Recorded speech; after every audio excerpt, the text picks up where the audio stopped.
आचार्य हजारी प्रसाद द्विवेदी ने एक बार कहा था कि हिंदी साहित्य के 1000 वर्षों में कबीर जैसा व्यक्तित्व लेकर कोई लेखक उत्पन्न नहीं हुआ। महिमा में यह व्यक्तित्व केवल एक ही प्रतिद्वंदी जानता है, तुलसीदास। परंतु तुलसीदास और कबीर के व्यक्तित्व में बड़ा अंतर है। यद्यपि दोनों ही भक्त थे, परंतु दोनों स्वभाव, संस्कार और दृष्टिकोण में एकदम भिन्न थे। मस्ती, फक्कड़ाना स्वभाव और सब कुछ को झाड़ फटकार कर चल देने वाले तेज ने कबीर को हिंदी साहित्य का अद्वितीय व्यक्ति बना दिया। एक जगह और वे कहते हैं कि भाषा पर कबीर का जबरदस्त अधिकार था। वे वाणी के डिक्टेटर थे। जिस बात को उन्होंने जिस रूप में प्रकट करना चाहा, उसे उसी रूप में भाषा से कहलवा लिया। बन गया तो सीधे सीधे, नहीं तो दरेरा देकर। भाषा कुछ कबीर के सामने लाचार सी नजर आती है।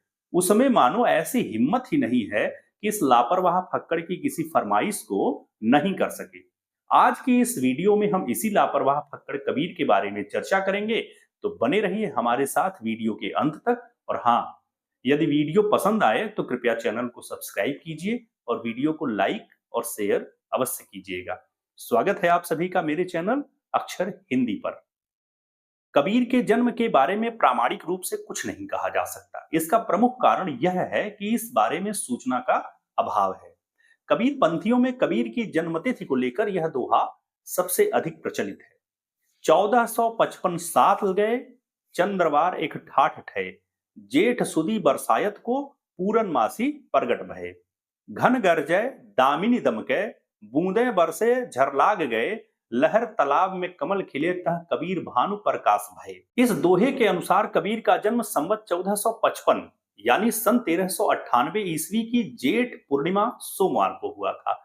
लेकिन इस दोहे को किसने लिखा, इस बारे में कोई उल्लेख नहीं है। बाबू श्याम सुंदर दास इसे धर्मदास की रचना मानते हैं, लेकिन इस बात के प्रमाण उनके पास भी नहीं है। इसके अलावा इस दोहे के कई शब्दों के अर्थ को लेकर भी कई विद्वानों में मतभेद है।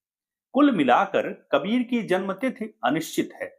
बिना किसी प्रमाण के कबीर की सबसे ज्यादा स्वीकृत जन्मतिथि संवत 1455 ही है। इसी प्रकार कबीर के जन्म स्थान को लेकर भी विद्वानों में मतभेद है। कबीर के जन्म स्थान के रूप में काशी यानी बनारस और मगहर का नाम आता है। कबीर पंथ में सबसे ज्यादा मान्यता काशी की ही रही है, जिसका मुख्य कारण कबीर की ही एक साखी और पद की एक पंक्ति है। साखी की पंक्ति में वे कहते हैं, काशी में हम प्रगट भय रामानंद चेताए। और पद की पंक्ति में वे कहते हैं कि तू बामन में काशिक जुलहा, बूझहु मोर गियाना। इन दोनों पंक्तियों में कबीर साफ साफ कहते हैं कि उनका जन्म स्थान काशी ही है।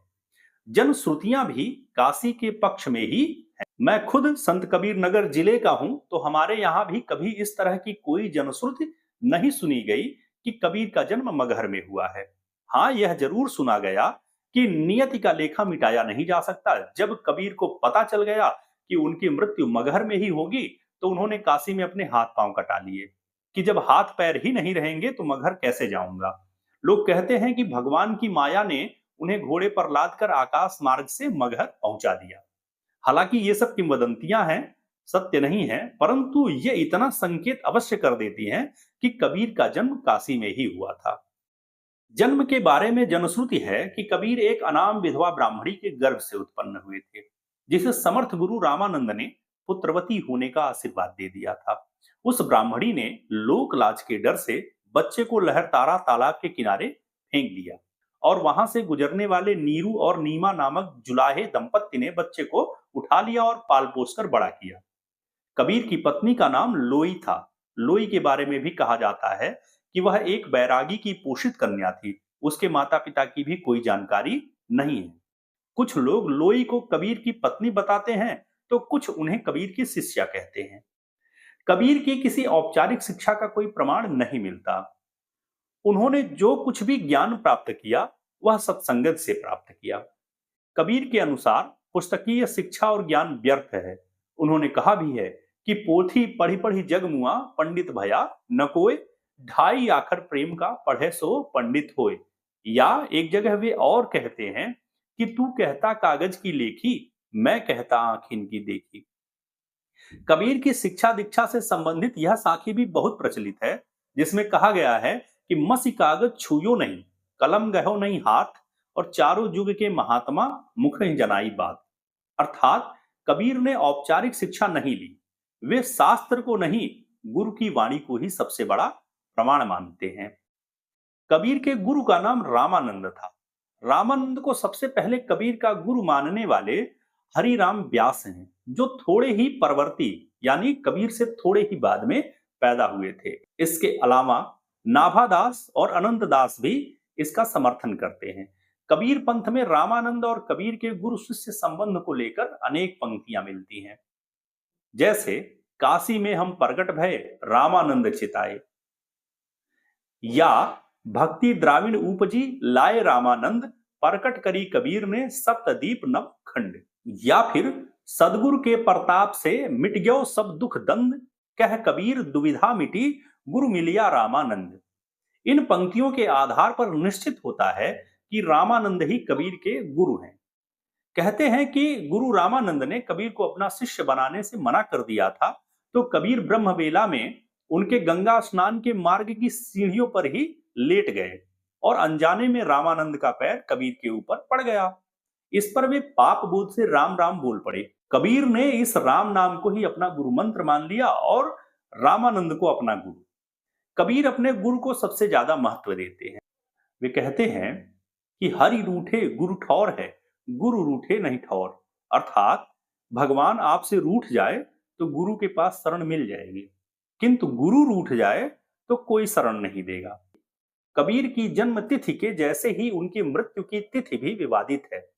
कबीर पंथ के विद्वानों ने कबीर की मृत्यु संवत 1575 यानी सन 1518 ईस्वी को माना है। इस मान्यता का आधार वे एक दोहा बताते हैं, जिसमें लिखा गया है कि संवत 1575 किया मगहर को गौन, माघ सुदी एकादशी रलो पौन में पौन। इसके अलावा अन्य विद्वान भी इसी तिथि को सही मानते हैं तथा मृत्यु का स्थान निर्विवाद रूप से मगहर को माना जाता है। कबीर की मृत्यु पर हिंदुओं और मुसलमानों में आपसी विवाद की बात भी प्रचलित है। हिंदू अपने रीति रिवाज से कबीर का दाह संस्कार करना चाहते थे और मुसलमान उन्हें अपने तरीके से दफनाना चाहते थे।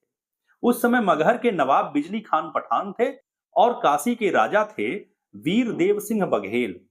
दोनों ने कबीर के शरीर के लिए आपस में लड़ने तक का मन बना लिया। तभी किसी ने सूचना दी कि कबीर का शरीर तो वहां है ही नहीं। इस पर दोनों ने जाकर देखा तो पाया कि चादर के नीचे कुछ फूल पड़े हैं और दोनों ने उन फूलों को आपस में आधा आधा बांट लिया।